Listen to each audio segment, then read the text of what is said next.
Hello, I'm Coin Ring Maker, and today we're going to be making a quarter coin ring out of this 1984 Washington quarter. The first step to make a coin ring is to punch a hole in it, and I'm going to show you how I do that right now. Now, there's a lot of different ways to punch your center hole in your coins, but by far for quarters, this is still my favorite tool. If you want to find this, it's got a super long name. I found it on eBay. You can go to my recommended tool list at coinringmaker.com, and it's definitely on there. I highly recommend this, and this is why. You can just place your quarter right in here. It's going to center it perfectly, and then all you got to do is put your punch on top and drive it through with a hammer.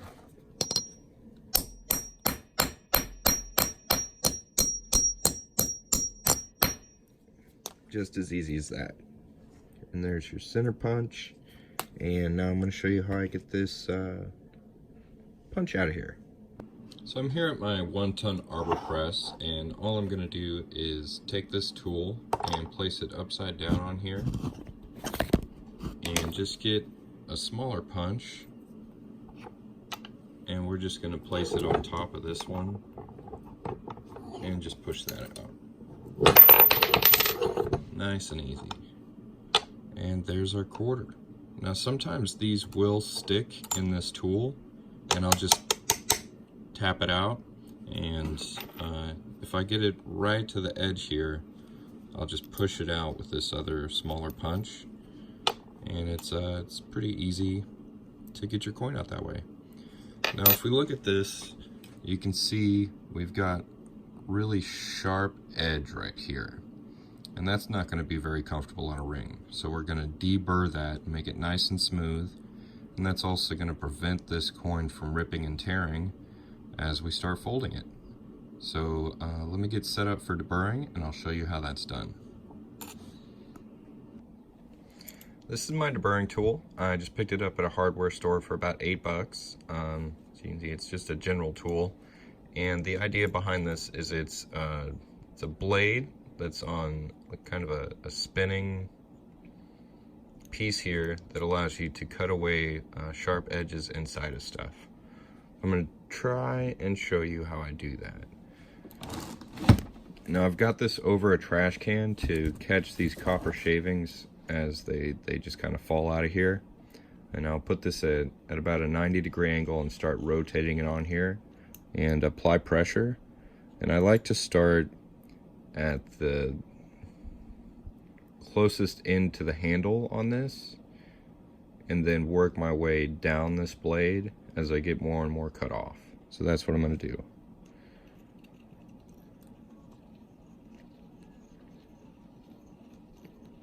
You can see that material coming off of there nice and easy.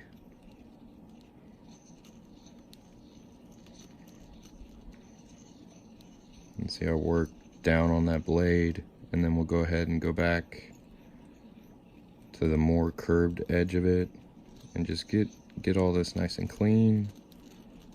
And that's looking pretty good. I always do kind of a feel test. If there's a sharp edge, you'll still feel it. And then we can go ahead and do this other side.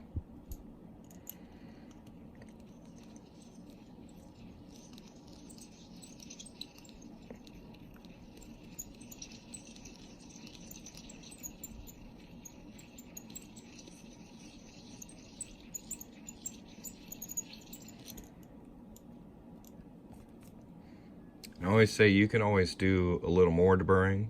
You know, you can never really do too much of this. So if you think maybe I'm not sure, go ahead and do a little bit more. Make sure it's nice and smooth, and then we can move on to that first fold. And I'm gonna show you how to do that right now. Alright, so for the first fold, I like to use a dampening block and a ball bearing. And you can just kind of judge based on the coin you're using, the size of the ball bearing you need. So you can see this one's not quite as big as the coin, it's just under the coin. So that's pretty good. This one's a 3/4 inch ball bearing. I think it's pretty good for quarters. And this dampening block has a curved slot, I guess, that's perfect for quarters. See how well that fits in there? So I really, really like this. So this is how I get my first fold nice and even. And you want to make sure that your coin is placed in there, you know, nice and flat. And another bonus of this ball bearing is it's going to fold evenly all the way around because it's perfectly circular, and you're folding it into a circular slot. So this matches up really well.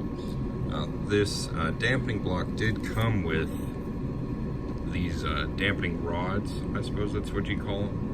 I'm not a super big fan of these. I mean, I'm sure they have their uses. I'm not talking any jive or anything, but I like the ball bearing better because when I try to use these on coins, it's really hard to get these perfectly straight and lined up with the arbor press.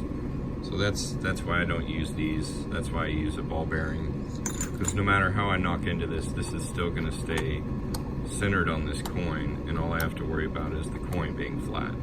So it's just one less thing to worry about. And this first fold's really easy. You just put it on the 1-ton press, make sure everything's lined up, and just fold it until you kind of feel it not want to fold anymore. It doesn't take a lot of force, and it gets your quarter folded nice and even all the way around. Now with these Washington quarters, I have had some trouble with the second fold. And so I'm gonna try some different cones on this one today. I'm gonna try and really walk it up slowly. What I used to do was put it in my 17-degree die, this one right here. I would put it in here and then put my 17-degree cone on top and fold it down like this.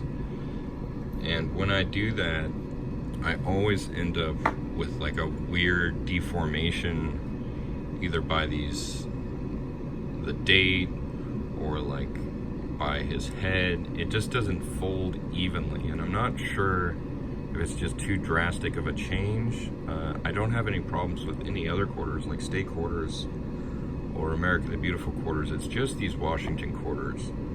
So I'm gonna try and fold this in steps with different cones. So I'm gonna go pick out some and I'll be right back. So I've got a couple of folding cones I've got here I can test out.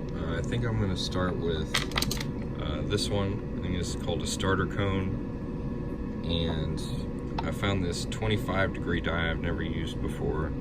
So I'm gonna use this the starter cone and this 25-degree die and see if we can get this to fold evenly. So I'll give you another look at it before the fold. And then let's see how this goes.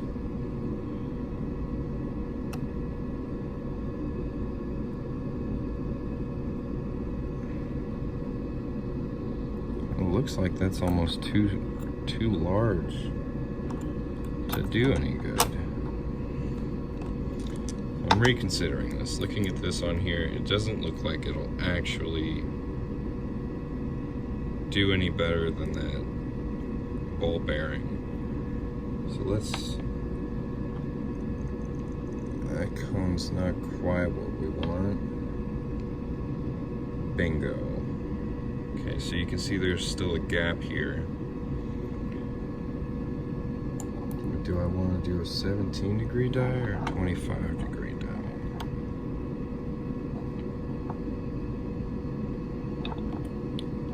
Try it in 25.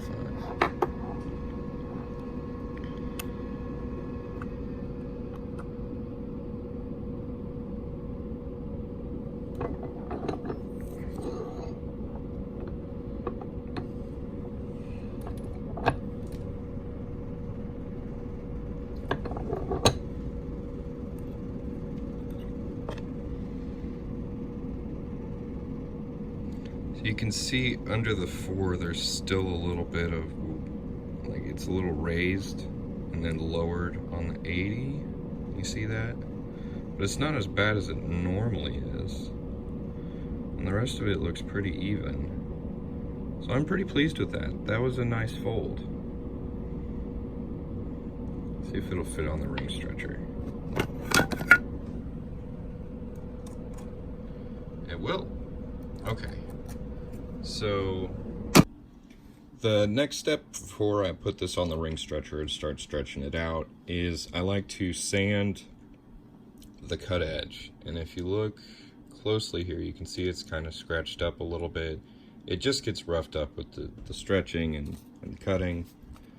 So this is like a nail file block. It's got a couple different grades of sandpaper on here.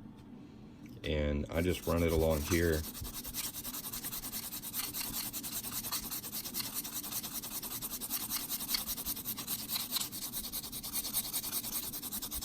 It doesn't really take very long, and just smooth that cut edge out a bit. See if we can get this to focus. There we go. So you can see on this side it's still a little rough. Over here it's looking nice and smooth. So I'll do a little bit more.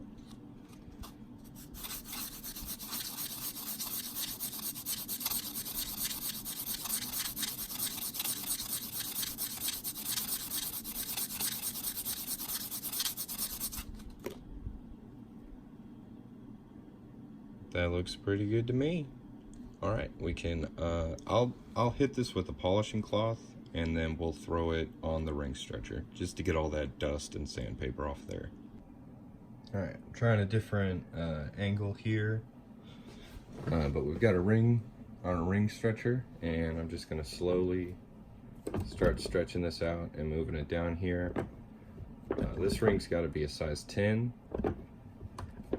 So we've got quite a bit of stretching to do for it. Usually I'll stretch it until this top reeded edge really meets with the stretcher, and then I'll flip it over and start stretching it from the other side. And I found that it makes stretching coin rings a lot easier and a lot more even if you catch it and flip it. You can see it's getting closer and closer, right up against it.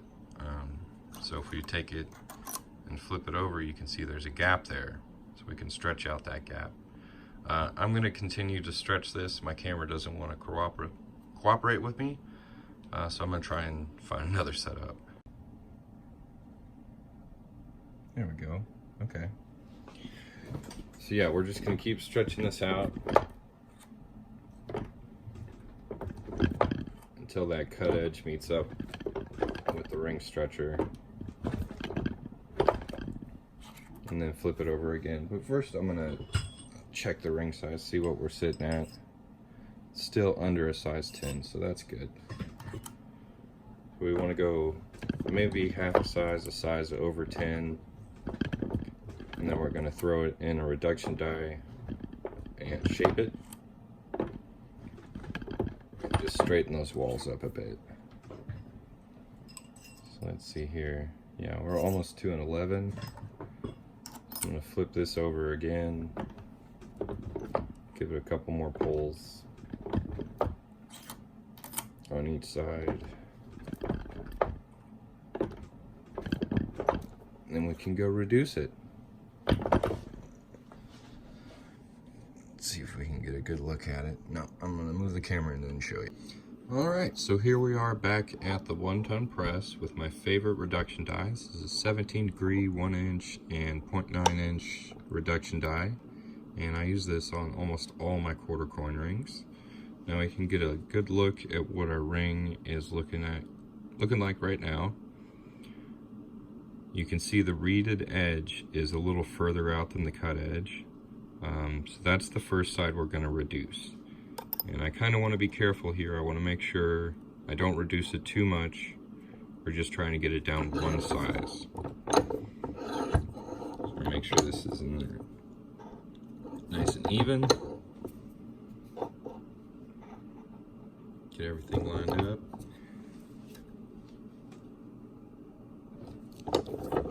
Reduce it a little bit and check the size.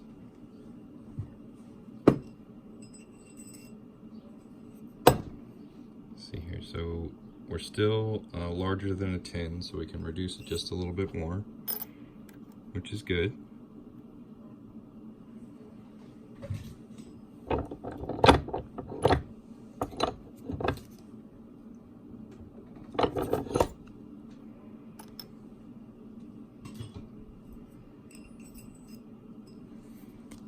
So we've got that reeded edge right at a size 10.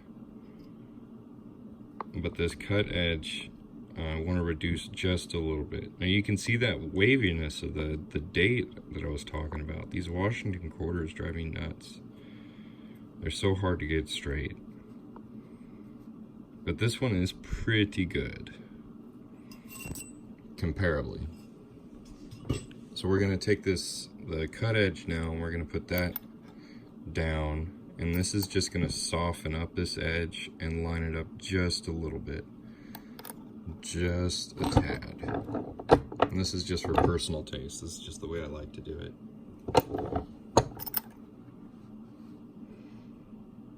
See how I kind of cut that cut edge a little bit at an angle? I just like the way that looks. So there we go. There's our size 10. Looking pretty good.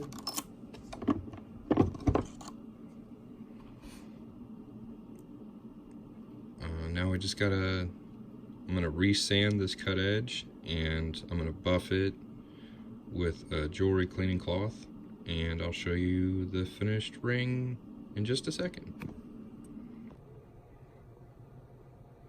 There we go. There's our finished 1984 quarter coin ring. If you enjoyed this video, go ahead and give it a thumbs up. If you want to see more coin ring making videos, subscribe to the channel. If you want to get yourself a coin ring or get one for someone you love, go to coinringmaker.com, click on the Etsy button, and order you something cool. All right, thanks for watching, and as always, y'all have a great day.